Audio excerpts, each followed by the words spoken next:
الصلاة والسلام عليك يا سيدي يا نبي الله وعلى آلك وأصحابك يا سيدي يا نور الله بلغ الهدى بكماله كشف الدجى بجماله حسنت جميع خصاله صلوا عليه وآله يا صاحب الجمال ويا سيد البشر من وجهك المنير لقد نكر الكمى لا يمكن الثناء كما كان حقه بعد الخدا بزرگ تم قصہ مختصر تمام کی تمام حمد و ثنا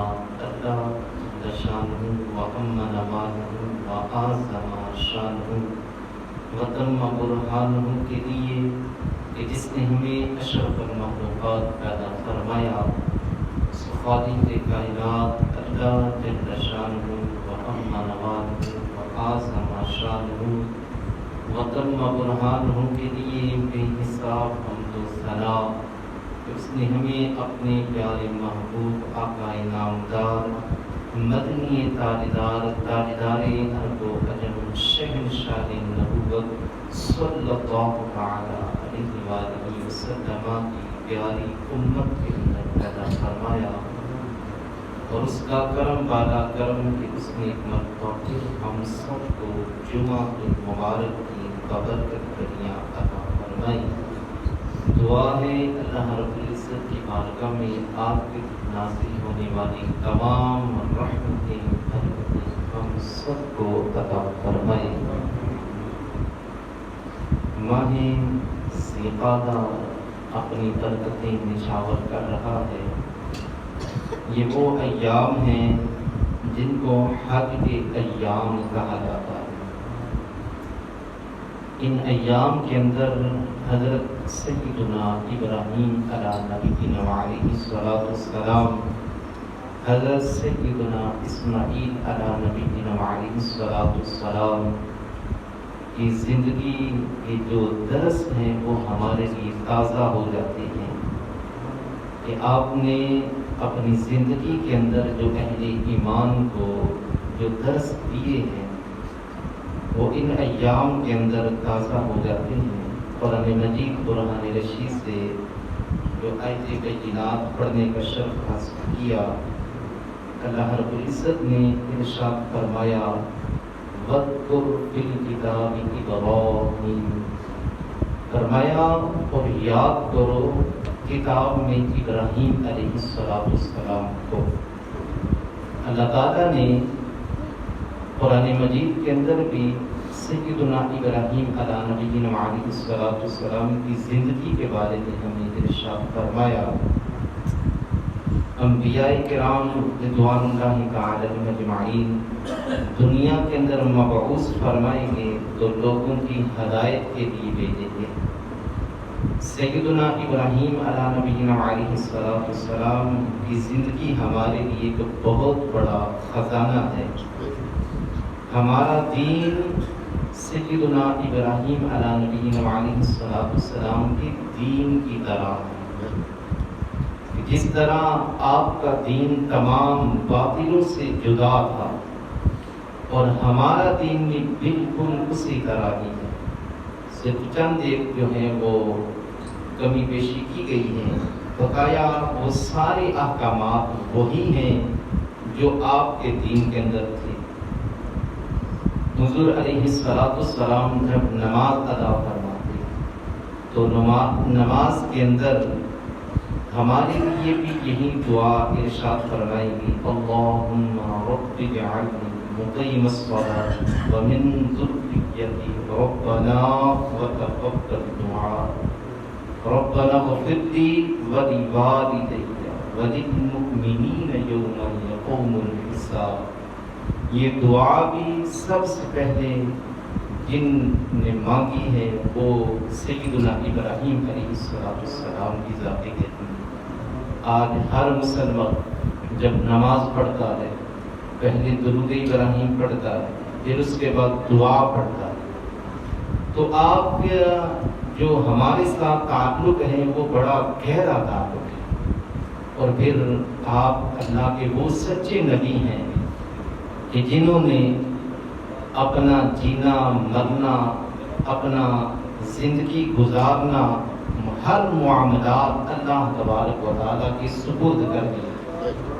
فرمایا قل ان صلاتی و نسکی و محیای و مماتی للہ رب العالمین۔ فرمایا لوگوں سن لو، میرا جینا مرنا، میری قربانی، میری نمازیں، میرا سب کچھ اللہ کے لیے۔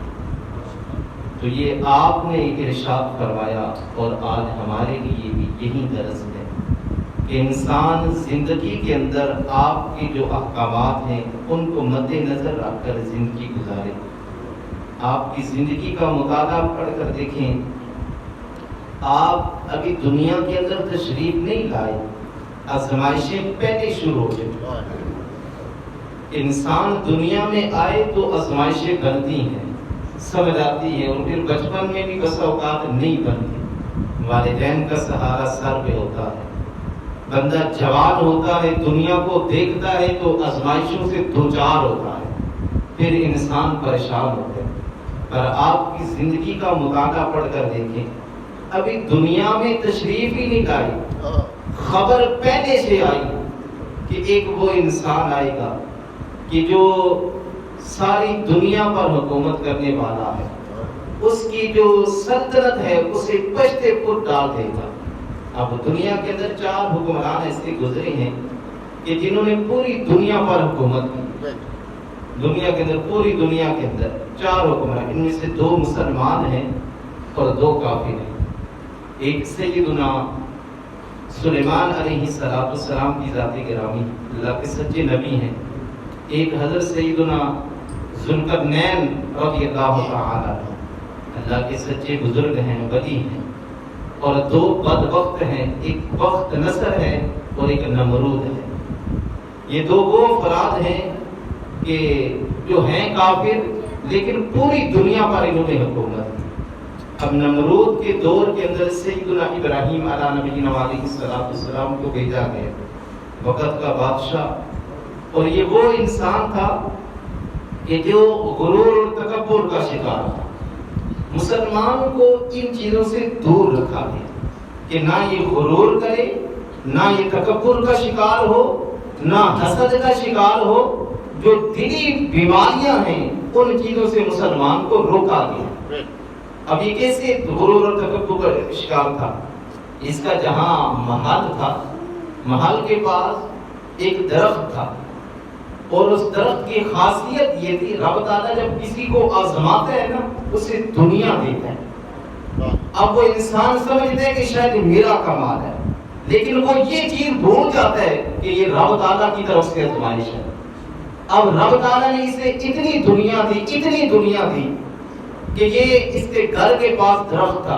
اس درخت کی خاصیت یہ تھی، اس درخت کے نیچے اگر ایک انسان کھڑا ہے تو ایک انسان کا سایہ دے گا، اگر 10 افراد کھڑے ہیں تو 10 افراد کا سایہ دے گا، اگر 100 افراد کھڑے ہیں تو 100 افراد کا سایہ دے گا، اور اگر 1000 افراد اس درخت کے نیچے ہیں تو 1000 افراد کا سایہ دے گا۔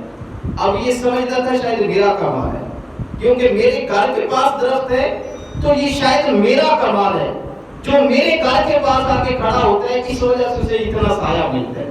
لیکن وہ اس بات کو بھول چکا تھا کہ یہ تو رب تعالیٰ کی طرف سے آزمائش ہے۔ پھر ایک اور اس کے اوپر آزمائش تھی کہ اس کے گھر کے پاس ایک حوض تھا، پانی کا تالاب تھا۔ اب حال یہ تھا کہ اس کے اندر اس نے لازم کیا تھا جو بھی کوئی صبح کام کے لیے جائے اپنے گھر سے کچھ لے کر آئے اس میں ڈالے۔ اب ہر انسان آتا، کوئی دودھ لے کر آتا اس میں ڈالتا، کوئی شہد لے کر آتا اس میں ڈالتا، کوئی کھجورے لے کر آتا اس میں ڈالتا، کوئی گھی لے کر آتا اس میں ڈالتا، کوئی پانی لے کر آتا اس میں ڈالتا، جس سے جو بن پڑتا وہ اس میں ڈالتا۔ اب جب صبح ڈالتے اور رات کو نکالتے، جس انسان نے جو ڈالا ہوتا وہی اس کے لیے باہر آتا۔ اگر انسان نے صبح پانی ڈالا ہے تو رات کو اسے پانی واپس دیا جائے گا، اگر اس نے گھی ڈالا ہے تو رات کو سے گھی واپس دیا جاتا. اب یہ سمجھتا ہے شاید میرا کمال ہے, یہ سمجھتا ہے شاید میرا کمال ہے, پر حقیقت کے اندر اللہ تبارک و تعالیٰ جب کسی کو دنیا دیتا ہے تو اسے آزماتا ہے کہ اب یہ بندہ کیا کرتا ہے, کیا بندہ رب کو بھول تو نہیں جاتا. اب اس نے سمجھا شاید میرا یہ کمال ہے, میرے گھر کے پاس حوض ہے, میرے گھر کے پاس درخت ہے, اب یہ غرور اور تکبر کا شکار ہو, اور اتنا اس کا غرور بڑا, اتنا غرور بڑا, یہ خدائی کا دعویٰ کر رہا ہے, اتنا غرور بڑا.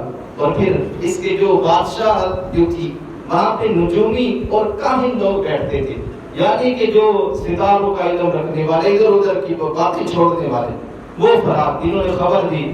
اس نے خواب دیکھا کہ آسمانوں پر ایک ستارہ چمک رہا ہے, اور ایک ستارہ ایسا چمکا کہ اس کی ایسی روشنی نمودار ہوئی ہے کہ پورے آسمان پر روشنی چھا گئی ہے, حتیٰ کہ چاند کی روشنی بھی کم ہو گئی ہے, سورج کی روشنی بھی کم ہو گئی ہے, اس ستارے کی روشنی زیادہ ہو گئی. اس لیے خواب دیکھا, نجومی سے پوچھنے لگا خواب کی تعبیر بتاؤ. نجومی نے کہا اب تیرا پاسا پلٹنے والا, اب وہ وقت آ چکا ہے کہ تو نے جو کرنا تھا کر لیا, اب تیرا پاسا ختم ہونے والا ہے. اب تیری سلطنت کے اندر وہ انسان پیدا ہوگا کہ جو تیری سلطنت کو مٹا دے گا. اب اس نے طاقتور تھا نا, طاقتور انسان زور لگاتا ہے, وہ یہ بھول جاتا ہے کہ میرے اوپر اللہ تبارک و تعالیٰ کی ذات زیادہ طاقتور ہے. اب طاقتور انسان زور لگاتا ہے, اس نے زور لگایا, اس نے اپنی رعایا کے اندر حکم دے دیا کوئی مرد اپنی عورت کے پاس نہ جائے, نہ کوئی, اور نے کہا نہ مرد عورت کے پاس جائے گا, نہ کوئی بچہ پیدا ہوگا. جب کوئی جائے گا تو بچہ پیدا ہوگا, پر اللہ تبارک و تعالیٰ جب حفاظت فرماتا پھر کون ٹال سکتا. اس نے روکنا چاہا, اس نے حتیٰ کہ مرد اور عورت پر ایک سپاہی مقرر کر دی. اس نے کہا کہ جب وہ ملنے کے ایام ہوتے ہیں ایک سپاہی کو مقرر کر دیا کہ انہیں قریب نہیں جانے دینا, جب مخصوص ایام آنے تو انہیں چھوڑ دینا تاکہ یہ قریب جا سکیں, کیونکہ مخصوص ایام کے اندر وہ بھی مرد عورت نہیں ملتے تھے. اب یہ معاملہ اس نے بڑی اپنی طاقت لگائی, زور لگایا, لیکن اللہ تبارک و تعالیٰ جب کرتا ہے وہ کسی نے کیا ہوگا, فانوس بن کر جس کی حفاظت خدا کرے وہ شمع کیا مجھے اسی سے روشن خدا کرے. جب اللہ تبارک و تعالیٰ کرنے والا ہوتا پھر کون ٹال سکتا ہے. اب کچھ دن گزرے تو نجومیوں نے خبر دی تو جسے روکنا چاہتا تھا وہ ماں کے پیٹ کے اندر چلا گیا. اب یہ بات اور اس کے لیے سخت گزری, میں تو روکنا چاہتا تھا, اب اس نے اور اپنی طاقت کا زور لگایا. اب جو بچہ پیدا ہو تو اسے قتل کر دیتا, جو بچہ پیدا ہو تو اسے قتل کر دیتا. لیکن بات یہاں تک گزری کہ اللہ تبارک و تعالیٰ نے حفاظت فرمائی. آپ کی والدہ جب عورت امید سے ہوتی ہے تو اس کے پیٹ وزنی ہو جاتے ہیں. اب اللہ تبارک و تعالیٰ کی قدرت دیکھیں, آپ کی والدہ سے محسوس ہی نہیں ہوتا تھا کہ آپ اپنی ماں کے پیٹ کے اندر, محسوس ہی نہیں ہوتا تھا. یہ اللہ تبارک و تعالیٰ کی قدرت تھی. اور پھر وہ جب وہ وقت قریب آیا تو حکم دیا گیا کہ فلاں غار کے اندر چل جائیں, اور وہاں جا کر آپ کی ولادت ہوئی. پھر رب تعالیٰ کی قدرت دیکھیں, رب تعالیٰ حفاظت فرماتے ہیں. ابھی چھوٹا بچہ وہ نہ کھا سکتا ہے, نہ بول سکتا ہے, نہ پی سکتا ہے, کچھ بھی نہیں کر سکتا, لیکن رب تعالیٰ نے آپ کو رزق دیا. کیسا رزق دیا؟ رب تعالیٰ نے ایسا رزق دیا کہ آپ کی 5 جو انگلیاں ہیں ہاتھ کی, 5 انگلیوں سے آپ کو رزق دیا. ایک انگلی سے آپ کو گھی دیا جا رہا ہے, ایک انگلی سے پانی دیا جا رہا ہے, ایک انگلی سے دودھ دیا جا رہا ہے, ایک انگلی سے کھجور دی جا رہی ہے, ایک انگلی سے شہد دیا جا رہا ہے. 5 انگلیوں سے 5 ذائقے مل رہے ہیں. یہ ہمارے لیے درس ہے کہ جب بندہ رب کا ہو جاتا ہے پھر رب تعالیٰ خیر سے اس کی مدد فرماتے ہیں. اللہ تبارک و تعالیٰ نے قرآن مجید کے اندر ارشاد فرمایا وَيَرْزُقْهُ مِنْ حَيْثُ غَيْرِ لَا يَحْتَسِبُ. فرمایا جب بندہ اللہ تبارک و تعالیٰ کی بارگاہ کے اندر جھکتا ہے پھر رب تعالیٰ اس کو وہاں سے رزق دیتا ہے کہ اس کا گمان بھی نہیں ہوتا. اب سیدنا ابراہیم علیہ نبینا علیہ السلام وہ اپنے ہاتھ سے کھجور کا بھی ذائقہ پا رہے ہیں, پانی کا ذائقہ بھی پا رہے ہیں, دودھ کا ذائقہ بھی پا رہے ہیں, اور شہد کا ذائقہ بھی پا رہے ہیں.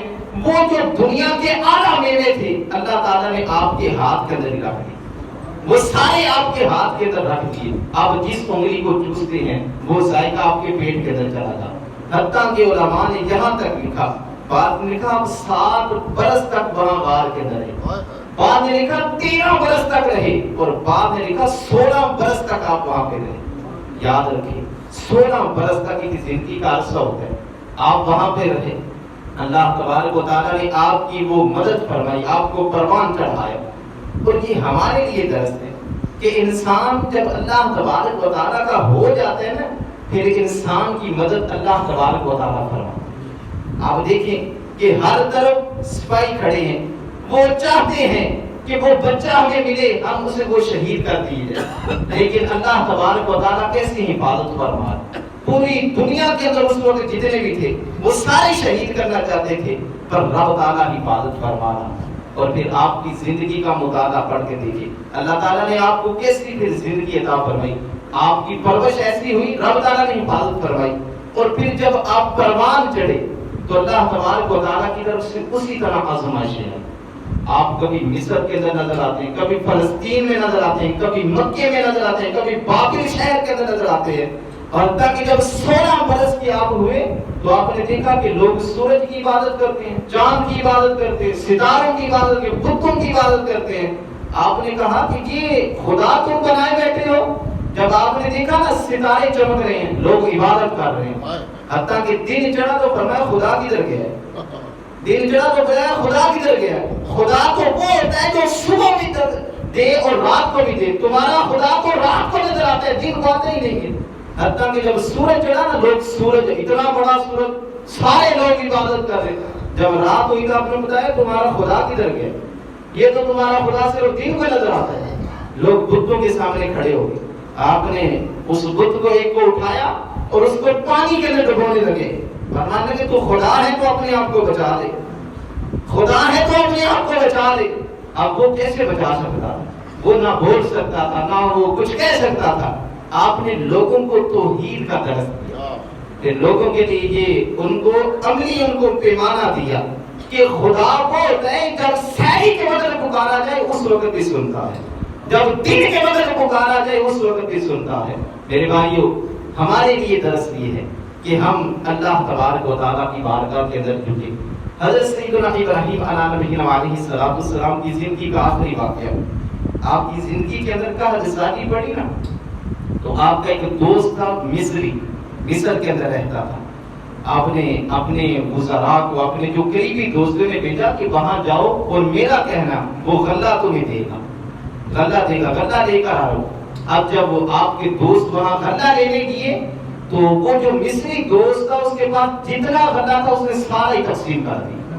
اب جب خبر پہنچی کہ میرے دوست کا پیغام آیا تو عرض کرنے لگا کہ اگر مجھے پہلے پتا ہوتا میں آپ کے لیے غلہ سنبھال کے رکھتا, لیکن مجھے خبر نہیں تھی کہ آپ نے آنا ہے. اس نے واپس بھیج دیا. اب وہ جو دوست غلہ لینے گئے تھے انہوں نے سوچا ہم اپنے شہر میں داخل ہوں گے تو لوگ بڑی امید سے ہمیں دیکھ رہے ہوں گے, اور اگر ہم خالی چلے گئے تو لوگوں کی امیدیں ٹوٹ جائیں گی. انہوں نے رستے کے اندر ریت کو بھرا اور لے کر اپنے جو قافلہ تھا وہ اپنے سفر کی طرف چلا. جب وہاں پہ پہنچی تو رات ہو چکی تھی. وہ ساری ریت انہوں نے اٹھا کے کمرے کے اندر آ. اب جب حضرت سیدنا سارہ رضی اللہ تعالی عنہا آپ صبح سحری کے وقت اٹھی تو آپ نے دیکھا غلہ رات کو آ چکا ہے. آپ نے جب بوری کھولی تو وہ حال یہ تھا کہ وہ جو ریت لے کر آئی وہ گندم بن چکی تھی. سیدنا ابراہیم علیہ السلام کو خبر دی گئی. آپ نے سر سجدے میں رکھ دیا. حتیٰ کہ وہ صبح سحری کے وقت وہ روٹیاں بنائی گئیں تو دور دور تک خوشبو گئی. اب پورے قافلے والے آئے, جو اہل علاقہ تھا وہ روٹیاں تیار ہو چکے کھانے کے لیے آئے. آپ نے سر سجدے میں رکھا. حضرت سارہ رضی اللہ تعالیٰ عنہ آ کے عرض کرنے لگی کہ پہلے جتنی بھی ہم نے گندم کھائی ہے اس قدر اس کا ذائقہ نہیں تھا, آج جو گندم کھائی ہے اس کا بڑا اعلیٰ ذائقہ ہے. تو حضرت سیدنا ابراہیم علیہ السلام فرماتے ہیں یہ میرے مصری یار نے گندم نہیں بھیجی, یہ عرش کے مالک یار نے گندم بھیجی. فرماتے ہیں کہ یہ تو رب نے گندم بھیجی, اس لیے سب سے اعلیٰ ذائقہ اس کا ہے. میرے بھائیوں, انسان رب کا ہو کر تو دیکھیں, سیدنا ابراہیم علیہ السلام کی زندگی آپ پڑھ کے دیکھیں, آپ کو یہی ملے گا. قل ان صلاتی و نسکی و محیای ومماتی للہ رب العالمین. آپ نے فرمایا لوگوں سن لو، میرا زندہ رہنا، میرا مرنا، میری نمازیں، میری قربانی سب کچھ اللہ کے لیے. آپ دیکھیں کہ آپ نے اپنا سب کچھ رب کے لیے کہا، لیکن میں اور آپ دیکھیں ہم نے اپنا سب کچھ دنیا بنایا ہوا. ہم کسی وجہ سے پریشان ہوتے ہیں، ہم نے اپنی دنیا کو سب کچھ سمجھے. جب انسان اپنے لیے سب کچھ اپنا رب سمجھے گا تو پھر وہ انسان کامیاب ہوگا. اللہ رب العزت کی بارگاہ میں دعا ہے جو سنا یاد رکھ.